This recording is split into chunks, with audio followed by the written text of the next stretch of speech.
आणि आता थेट जाऊयात बीडला। मंत्री पंकजा मुंडे या गौरी गर्जे हिच्या माहेरच्या कुटुंबियांच्या भेटीसाठी बीडच्या शिरूर कासार तालुक्यातील पिंपळनेर या गावात दाखल झालेले आहेत। काही वेळापूर्वीच गौरीच्या वडिलांनी पत्रकार परिषद घेतली होती आणि आपल्या भेटीला पंकजा मुंडे येणार असल्याचं ते म्हणाले होते आणि ही दृश्य आपण थेट पाहतोय।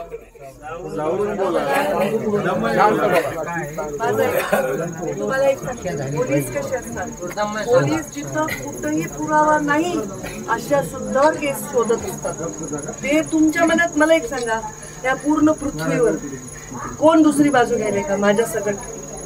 कोण म्हणायले का त्याचं बरोबर आहे का चूक आहे? त्यांना तपास तर करू दिलं पाहिजे ना। पण एक दिवसात काय होणार आहे? म्हणजे मी एकही फोन केला नाही पोलिसांना, नाही उलट मुख्यमंत्र्यांशी मी बोलले।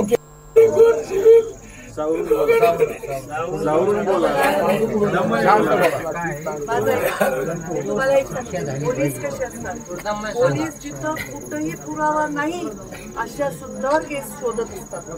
ते तुमच्या मनात मला एक सांगा, या पूर्ण पृथ्वीवर कोण दुसरी बाजू घ्यायला का माझ्या सकट? कोण म्हणायले का त्याचं बरोबर आहे का चूक आहे? त्यांना तपास तर करू दिलं पाहिजे ना। पण एक दिवसात काय होणार आहे? म्हणजे मी एकही फोन केला नाही पोलिसांना, नाही उलट मुख्यमंत्र्यांशी मी बोलले।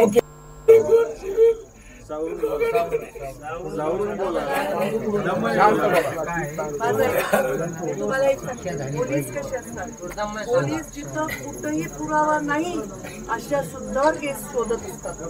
ते तुमच्या मनात मला एक सांगा, या पूर्ण पृथ्वीवर कोण दुसरी बाजू घ्यायला का माझ्या सकट?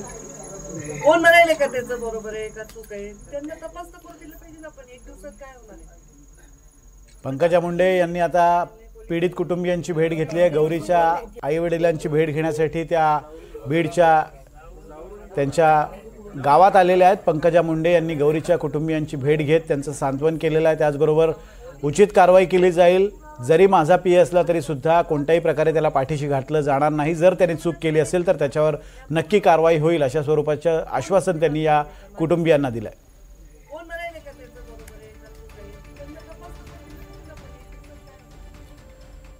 या बातमीवर आपली नजर